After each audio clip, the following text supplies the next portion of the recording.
Assalamualaikum warahmatullahi wabarakatuh. Perkenalkan, nama saya Yudha Amirul Aji Amanda. Saya adalah mahasiswa program Pasca Sarjana Ekonomi Bisnis Islam di Universitas Islam Negeri Sunan Ampel, Surabaya.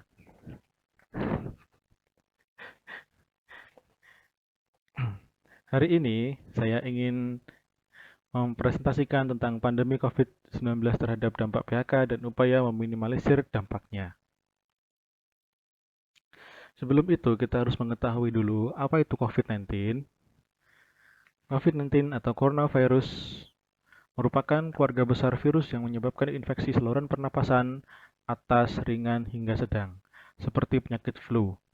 Banyak orang terinfeksi virus ini, setidaknya satu kali dalam hidupnya.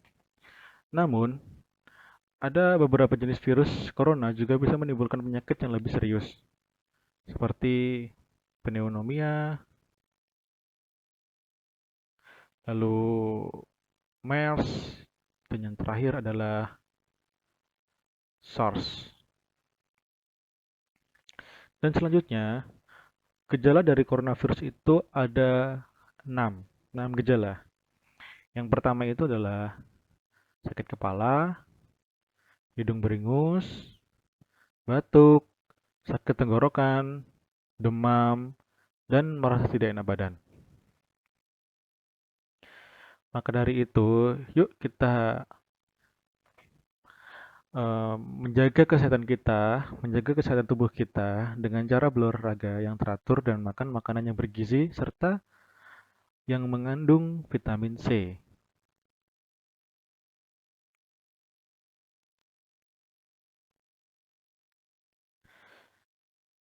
Dan ini adalah data pasien yang terkonfirmasi yang saya dapatkan di sumber Wikipedia. Yang terkonfirmasi itu sekitar 6 jutaan, yang sembuh sekitar 2 jutaan, dan yang meninggal itu sekitar 369.000.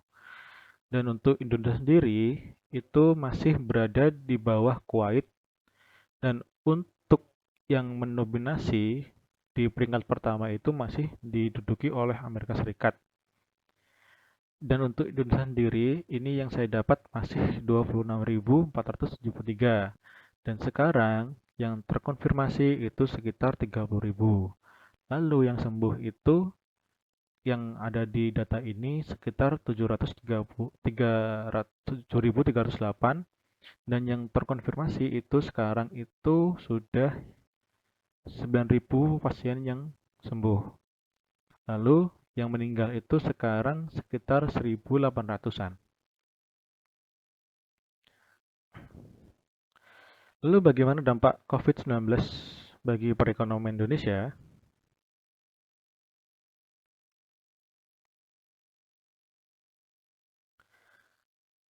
Nah, untuk dampaknya sendiri itu ada 8 dampak negatif bagi perekonomian Indonesia.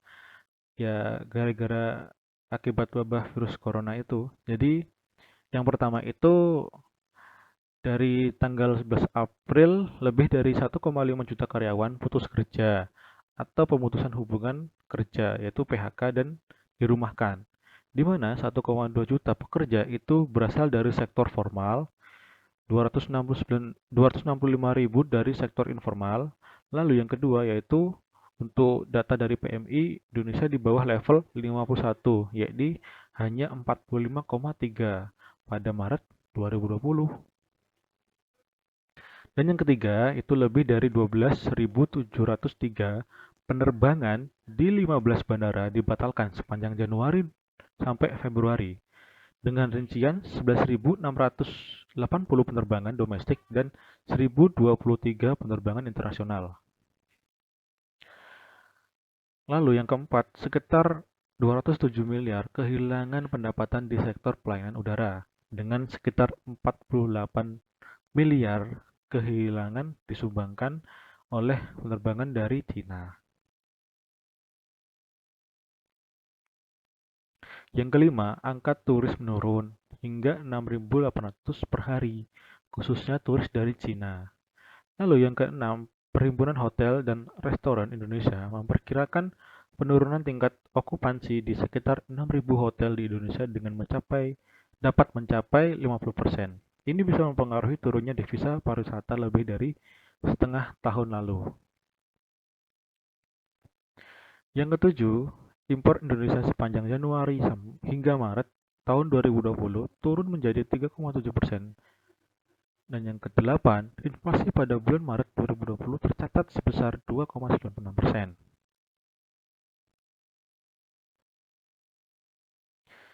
Dan berdasarkan data Kemenaker pada 1 Mei 2020,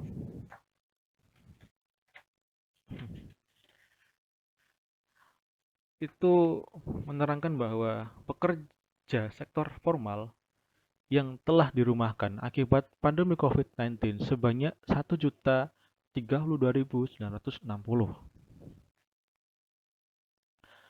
Lalu, pekerja sektor formal yang di PHK itu sebanyak 375.165 orang. Dan untuk sektor informal yang terdampak COVID-19 sebanyak 314.833 orang.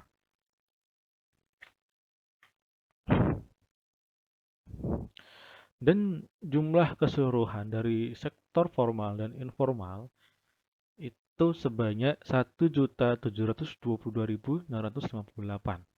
Jadi data ini naik dari tanggal 11 April kemarin ya, yang 11 April kemarin itu sebanyak 1.500.000, berarti naik sekitar 200.000 orang yang sudah di PHK gara-gara dampak COVID-19.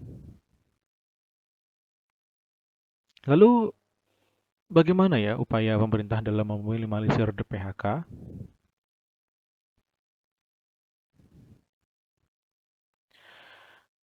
Dan ini adalah beberapa penjelasan mengenai Surat Edaran Menteri Tenaga Kerja dan Transmigrasi nomor 907 tahun 2004 agar perusahaan dapat bertahan dan menghindari pemutusan hubungan kerja.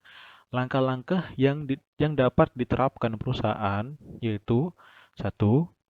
Mengurangi upah dan fasilitas pekerja tingkat atas, misalnya tingkat manajer dan direktur. Kedua, mengurangi shift. Ketiga, membatasi atau menghapuskan kerja lembur. Keempat, mengurangi jam kerja. Kelima, mengurangi hari kerja. Keenam, meliburkan atau merumahkan pekerja atau buruh secara bergulir untuk sementara waktu. Ketujuh, tidak atau memperpanjang kontrak bagi pekerja yang sudah habis masa kontraknya. Lalu yang ke-8, memberikan pensiun bagi yang sudah memenuhi syarat.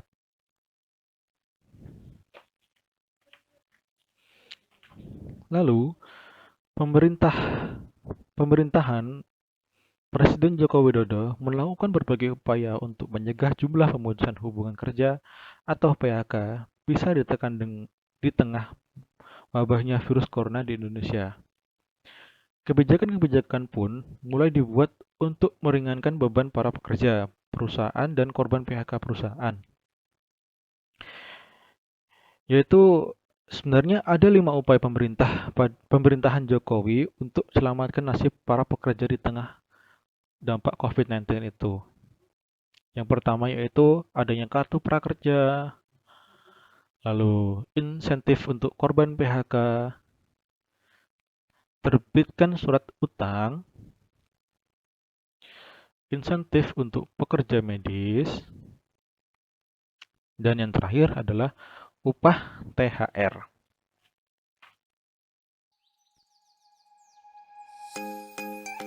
Dan itulah penjelasan dari presentasi saya. Kurang lebihnya mohon maaf jika ada kesalahan kata-kata yang kurang berkenan atau mungkin kurang jelas. Saya minta maaf. Wabillahi taufiq wal hidayah. Wassalamualaikum warahmatullahi wabarakatuh. Terima kasih.